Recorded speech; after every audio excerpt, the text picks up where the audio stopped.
hors de tout doute leur intérêt pour la région de Montréal, et la ville de Montréal en particulier.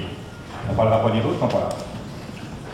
Tout d'abord, nous, à l'Action démocratique, nous faisons le constat que Montréal est devenu, premièrement, ingouvernable.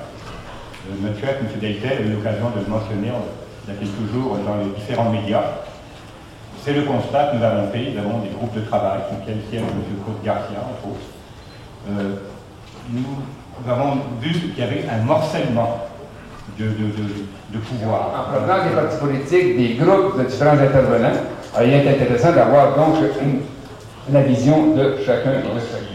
On arrivait avec un projet d'une super agence de transport qui assumerait toutes les responsabilités du transport en commun. Je pense que toute la région de Montréal est capable. C'est bien de regarder que les gens de Montréal, de la région de Montréal, proposent, discutent avec le gouvernement de la création d'un organisme, une régie ou une société autonome, pas une société autonome, mais une agence autonome qui serait sous responsabilité des élus de la région métropolitaine de Montréal et qui verrait à intégrer toutes les fonctions de transport en commun. C'est l'argent, on n'a pas fait d'économie. Il faut s'appeler quand on a fusionné Montréal la première fois, la première tentative. M. Trudel, vous y étiez. Oui. Oui. Vous vous souvenez, ce qui a suivi après ça a été autre chose.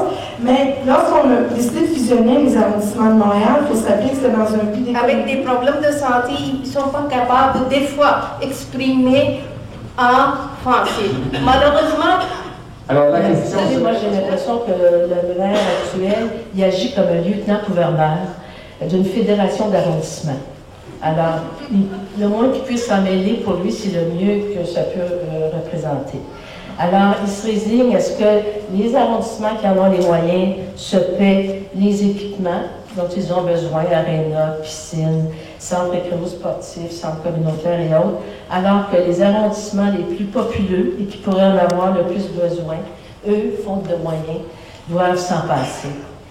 Par exemple, un seul exemple, mais il y en aurait tellement à vous donner. Durant les 3 prochaines années, le programme d'immobilisation des 145 000 personnes qui habitent Villeray-Saint-Michel par extension, tout le total pendant ces 3 prochaines années va être de 18 millions.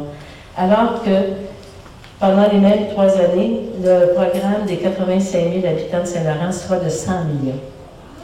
Et vous savez, ça crée l'indécision en matière d'administration, de l'administration Tremblay-Zampino. Eh bien, toute cette époque est finie, mais ce qui ne l'est pas fini, cette reddition de comptes que nous attendons et que nous voulons incessamment, c'est évidemment celle des enquêtes policières qui sont toujours en cours depuis 2 ans. Enquêtes, comme vous le savez, qui ont déclenché toutes ces escouades de marteau et l'unité anticorruption qui existent présentement. Alors, il est bien sûr qu'à chaque séance du Conseil, et nous le ferons pour une 14e fois à la prochaine séance du Conseil, nous forcerons à nouveau un débat sur la nécessité d'une commission d'enquête publique. Nous ne lâcherons pas, mes amis, tant que cette commission d'enquête publique n'aura pas eu lieu. Nous en prenons l'engagement.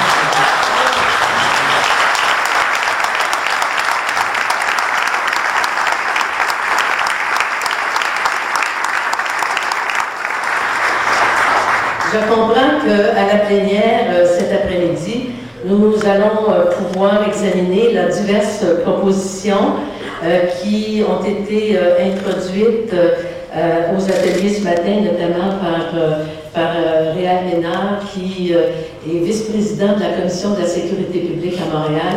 Et nous allons donc examiner ces diverses propositions pour modifier les règles du plus bas soumissionnaire et puis aussi pouvoir bénéficier de l'expertise du service de police de la Ville de Montréal dans la lutte à la collusion que nous menons. Vous savez sans doute que notre équipe a étudié 300 différents contrats qui, au cours des dernières années, ont été passés à la Ville de Montréal, soit dans les arrondissements et soit dans les de ce débat-là, un débat populaire, on mentionne ça un peu de participation aux élections municipales. Comment faire ce débat sur la gouvernance de Montréal, un débat populaire?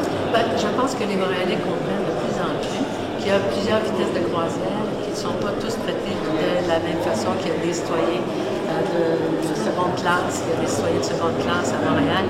Et ils comprennent de plus en plus que c'est très lourd à porter le fardeau de 19 quasi-villes, arrondissements-villes. Je pense que de plus en plus, on l'a vu lorsque on a lancé ce débat sur le nombre d'élus, on a vu qu'à 96 les 19 000 répondants ont considéré qu'il fallait que ça change. Merci.